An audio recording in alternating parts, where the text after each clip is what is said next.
بسم اللہ الرحمن الرحیم۔ حضور صلی اللہ علیہ وسلم کو والدہ نے 7 دن دودھ پلایا۔ 8ویں دن دشمن اسلام ابو لہب کی کنیز صوبیہ کو یہ اعزاز حاصل ہوا۔ صوبیہ نے دودھ بھی پلایا، دیکھ بھال بھی کی۔ یہ چند دن کی دیکھ بھال تھی، یہ چند دن کا دودھ تھا، لیکن ہمارے رسول صلی اللہ علیہ وسلم نے اس احسان کو پوری زندگی یاد رکھا۔ مکہ کا دور تھا تو صوبیہ کو میری ماں کہہ کر پکارتے تھے، ان سے حسن سلوک بھی فرماتے تھے، ان کی مالی معاونت بھی کرتے تھے۔ مدنی دور آیا تو مدینہ سے ابو لہب کی کنیز صوبیہ کے لیے کپڑے اور رقم بھجواتے تھے۔ حضرت حلیمہ سعدیہ رضائی ماں تھیں، وہ ملاقات کے لیے آئیں۔ آپ صلی اللہ علیہ وسلم نے دیکھا تو اٹھ کھڑے ہوئے اور میری ماں پکارتے ہوئے ان کی طرف دوڑ پڑے۔ وہ قریب آئیں تو اپنی چادر اتار کر زمین پر بچھا دی، جسے ہم کائنات کی قیمتی ترین متاع سمجھتے ہیں۔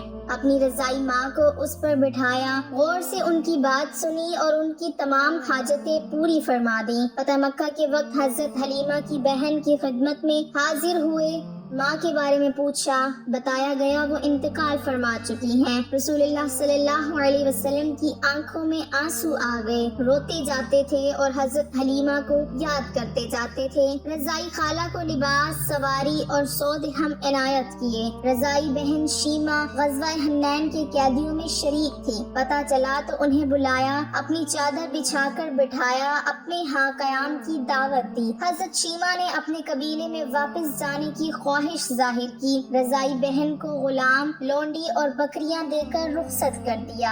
یہ بعد ازاں اسلام لے آئیں۔ جنگ بدر کی قیدیوں میں پڑھے لکھے کفار بھی شامل تھے۔ ان کافروں کو مسلمانوں کو پڑھانے لکھانے اور سکھانے کی عوض رہا کیا گیا۔ حضرت زید بن ثابت رضی اللہ تعالی عنہ کو عبرانی سیکھنے کا حکم دیا۔ آپ رضی اللہ تعالی عنہ نے عبرانی زبان سیکھی اور یہ اس زبان میں یہودیوں سے خط و کتابت کرتے۔ کافروں کا ایک شاعر تھا سہیل بن عمرو، یہ رسول اللہ صلی اللہ علیہ وسلم کے خلاف اشتعال انگیز تقریریں بھی کرتا تھا اور توہین آمیز شعر بھی کہتا تھا۔ یہ جنگ بدر میں گرفتار ہوا۔ سہیل بن عمرو کو بارگاہ رسالت میں پیش کیا گیا۔ حضرت عمر رضی اللہ تعالی عنہ نے تجویز دی کہ اس کے 2 نچلے دانت نکال دیتا ہوں، یہ اس کے بغیر شعر نہیں پڑھ سکے گا۔ تڑپ کر فرمایا، میں اگر اس کے اعضاء بگاڑوں گا تو اللہ میرے اعضاء بگاڑ دے گا۔ سہیل بن عمرو نے نرمی کا دریا بہتے دیکھا تو عرض کیا، مجھے فدیہ کے بغیر رہا کر دیا جائے گا؟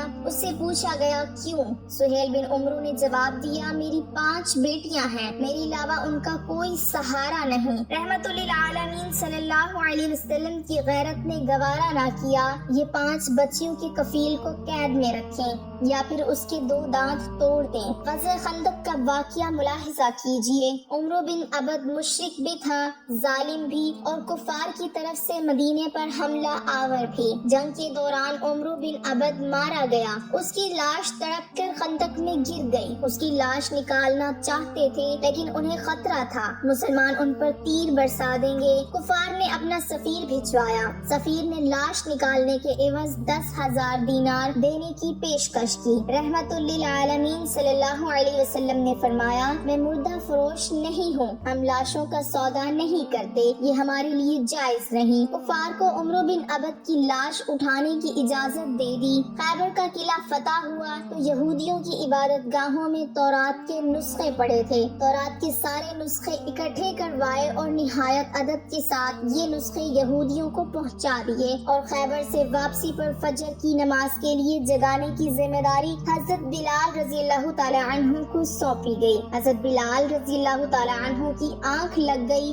سورج نکل آیا تو قافلے کی آنکھ کھلی۔ رسول اللہ صلی اللہ علیہ وسلم نے حضرت بلال رضی اللہ تعالی عنہ سے فرمایا، بلال آپ نے یہ کیا کیا؟ حضرت بلال رضی اللہ تعالی عنہ نے عرض کیا، یا رسول اللہ صلی اللہ علیہ وسلم، جس ذات نے آپ کو سلایا اس نے مجھے بھی سلا دیا۔ تبسم فرمایا اور حکم دیا، تم آذان اذان دو۔ اذان دی گئی، آپ صلی اللہ علیہ وسلم نے نماز ادا کروائی اور پھر فرمایا تم جب نماز بھول جاؤ تو پھر جس وقت یاد آئے اسی وقت پڑھ لو، یہ ہے شریعت۔ حضرت حذیفہ بن یمان رضی اللہ تعالی عنہ سفر کر رہے تھے۔ کفار جنگ بدر کے لیے مکہ سے نکلے۔ کفار نے راستے میں حضرت حذیفہ رضی اللہ تعالی عنہ کو گرفتار کر لیا۔ آپ سے پوچھا گیا آپ کہاں جا رہے ہیں؟ حضرت حذیفہ رضی اللہ تعالی عنہ نے عرض کیا مدینہ۔ کفار نے ان سے کہا آپ اگر وعدہ کرو آپ جنگ میں شریک نہیں ہوں گے تو ہم آپ کو چھوڑ دیتے ہیں۔ حضرت حذیفہ رضی اللہ تعالی عنہ نے وعدہ کر لیا۔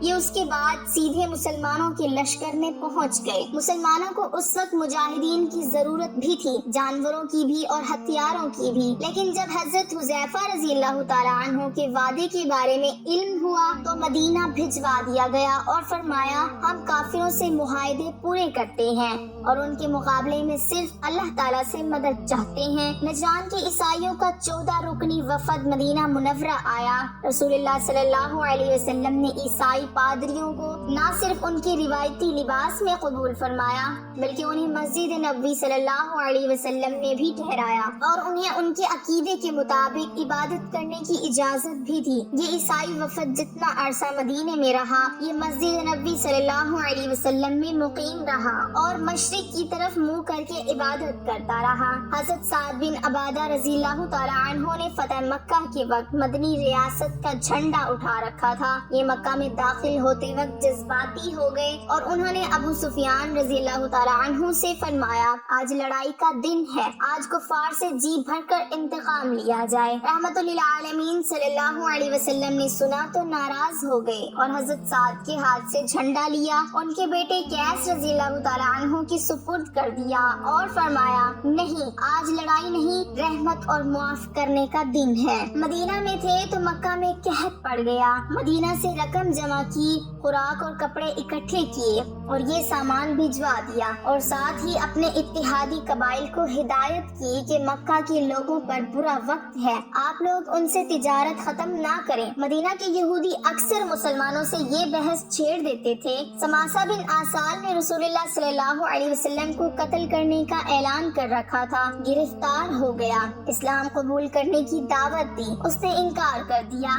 یہ 3 دن قید میں رہا، اسے 3 دن دعوت دی جاتی رہی، یہ مذہب بدلنے پر تیار نہ ہوا تو اسے چھوڑ دیا گیا۔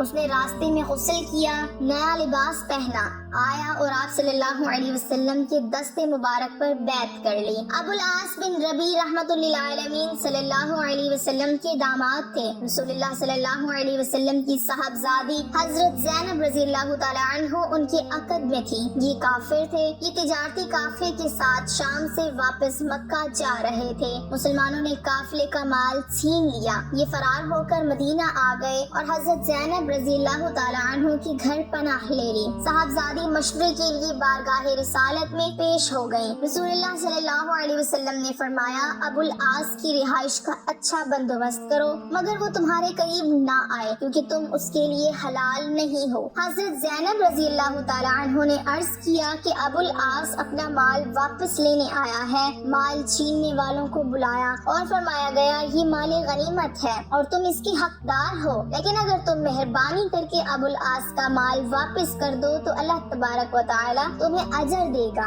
صحابہ کرام رضوان اللہ علیہم اجمعین نے مال فوراً واپس کر دیا۔ حضرت عائشہ صدیقہ رضی اللہ تعالی عنہا نے ایک دن رسول اللہ صلی اللہ علیہ وسلم سے پوچھا کہ زندگی کا مشکل ترین دن کون سا تھا؟ آپ علیہ الصلوۃ والسلام نے فرمایا وہ دن جب میں طائف گیا اور لوگوں نے شہر کے بچے جمع کر کے مجھ پر پتھر برسائے، میں اس دن کی سختی نہیں بھول سکتا۔ ابد یالیل طائف کا سردار تھا، اس نے رسول اللہ صلی اللہ علیہ وسلم پر اتنا ظلم کیا تھا کہ اللہ تعالیٰ کی رحمت بھی جلال میں آ گئی۔ حضرت جبرائیل امین علیہ السلام تشریف لائے اور عرض کیا اگر آپ اجازت دیں تو ہم اس پورے شہر کو 2 پہاڑوں کے درمیان پیس دیں۔ یہ سیرت کا اس نوعیت کا واحد واقعہ تھا کہ جبرائیل امین علیہ السلام نے گستاخی رسول پر کسی بستی کو تباہ کرنے کی پیشکش کی ہو، اور ابد یا لیل اس ظلم کی وجہ تھا۔ ابد یا لیل ایک بار طائف کے لوگوں کا وفد لے کر مدینہ منورہ آیا۔ رسول اللہ صلی اللہ علیہ وسلم نے مسجد نبوی صلی اللہ علیہ وسلم نے اس کا خیمہ لگایا، اور ابد یا لیل جتنے دن مدینہ میں رہا، رسول اللہ صلی اللہ علیہ وسلم ہر روز نماز عشاء کے بعد اس کے پاس جاتے تھے، اس کا حال احوال پوچھتے، اس کے ساتھ گفتگو کرتے اور اس کی دل جوئی کرتے۔